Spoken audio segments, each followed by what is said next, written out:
In the big picture, I don't see what stops Bitcoin getting to 100,000. It potentially is building a base now in terms of the macro, just by watching and extrapolating forward the supply and demand and adoption trends. The total market cap of Bitcoin is quite small versus of all cryptos. It's less than 1% of global equities, and global equities have dropped $30 trillion this year.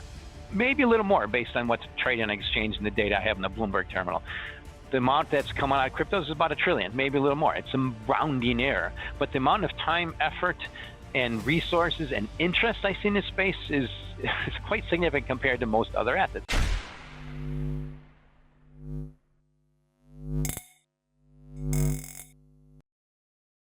Hey guys, welcome back to Library of Wealth. Today we have Mike McGlone giving us his Bitcoin price prediction for 2022. McGlone will also walk us through the crypto market and the state of uncertainty that's leading to the biggest inflationary environment in history.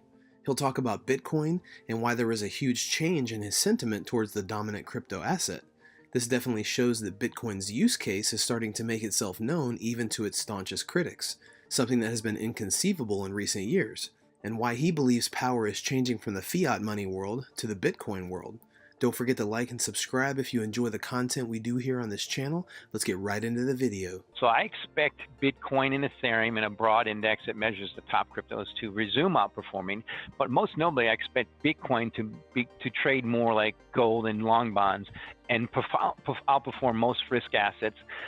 Either way, whether they continue to drop in a deflation environment or they resume the old school trend we've experienced for the last at least 15, it was like since 2009 was the bottom, that big bull market. The key thing I like to point out is gold is still significant. You ask your average 35-year-old or younger, they don't really care. And just a few years ago, Bitcoin was hovering at 1-to-1 versus gold, and the volatility was much higher. That's Bitcoin versus gold. Now it's hovering around 10-to-1 versus gold. And the volatility is declining versus almost every risk asset. That's the key thing. I'm in the big picture. I look at annual volatility, 260 days.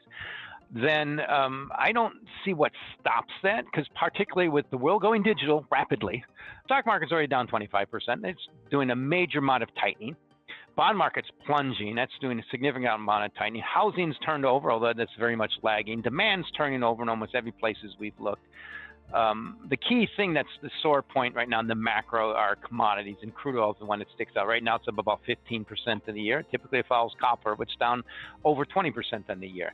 The key thing I'm looking forward to next year is what I think is we're going to tilt towards that significant enduring recession. We need to see at some point the Fed to stop tightening. The key point is they will never ease with the ease they have in the past. And I say never because they've learned the lesson of too much liquidity and what that does for inflation, which means an enduring period of moribund performance and deflationary forces, I think, kicking in hard. And I'll point out the deflation when I look at the price of crude oil on the screen right now. It's $86. The first time it traded that price on the way up was in 2007. That's 15 years ago, the same price. Bitcoin didn't even exist then. Now I can point out now we have technologies advancing so rapidly. Yes, we have this war, but we're going to move out from there, move beyond that.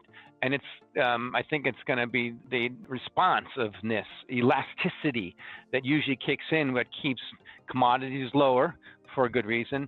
And I fully expect it's going to be beneficial to Bitcoin in the long term. But right now it's under that Fed sledgehammer. McGlone believes that people have seen that the Fed has become increasingly aggressive with a high pace of increased points.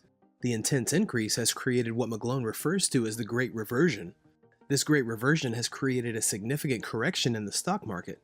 Because cryptos are such an accurate indicator, they are the lead in a race of what McGlone refers to as a pendulum of risk assets that has swung too far one way and is now swinging back. Bitcoin stopped. It reached 19,000 right about June. It had a bounce, but it's still at the same price, yet this S&P 500 is bounced to, and it's starting to actually tilt lower, tilt below its 200-day moving average, 200-week moving average. This is a weekly chart. The last time it dropped below its 200-week moving average from above was in September 2008 when Lehman collapsed. I remember it well. And at the time, the Fed was easing aggressively. Bitcoin didn't even exist. We're in the midst right now is the greatest reversion of the greatest pump and money supply ever. it's not going to be easy getting out of that unless something's different. That would be unlikely. And I think what's going to happen with this, as far as the tip is, the most important thing is to remain careful and solvent, and being able to scoop up assets when they really drop a lot. And it'd be wonderful if the bottom's in, but I've just never seen this where markets down this much, this hard, and the Fed's still tightening more. So I'm worried about that 1929 type scenario, which what it did then is it really separated a lot of the excesses of excess and put assets back into some of the rightful owners, and really hurt a lot of people. And I think when the early days of pain, crypto is a good example of that. Now, we've seen the people getting hammered. A lot of that was for play money, for some people, serious money. Now it's turning towards serious money to more regular folks, 401ks, home housing values, and staying gainfully employed and not taking too much risk and being solvent when things get cheap, which I think they're going to get much cheaper, is I think the best way to handle it. This is going down faster than things happened in 2008. I see that in things like unleaded gas demand in the U.S. dropping at a higher velocity, with the home housing market, steepening curve. There's just so much of this reversion stuff that's quite significant. But that's the key thing I still look at as a sore thumb on the screens right now. Crude oil still up about 15% in the year. Before, to really get out of this tightening period from the Fed, which really focused on backward work and inflation data, we need to probably see a plunge in crude oil, the world's most significant commodity. Now, we've seen that copper. It does what it normally does. It goes back to 50 or even 40. That's what normally happens in global recessions, particularly in U.S. recessions. That's not profound to say that, because typically it gets about 50% below its 200-week moving average, and right now it's still about 35% above that mean. So to me, it's a key thing I'm looking for. But there's also other things can happen. The key thing we need to look for Bitcoin to bottom, I think, is an end to this sledgehammer from the Fed. And the key thing is I look for is what stops this process of markets going lower. Now, what I've seen point out is Bitcoin's showing a bit of a divergent bottom, but again, this overwhelming macro force is you have to be careful with. I think that what's going to come out of this is we're going to get to that point.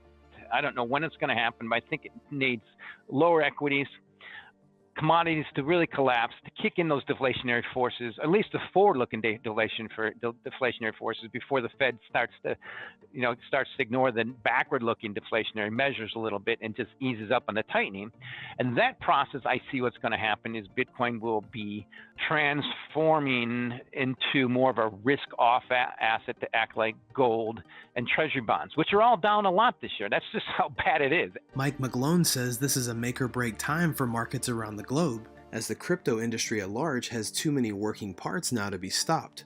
Although he does have a slightly different opinion on government regulation, only time will tell.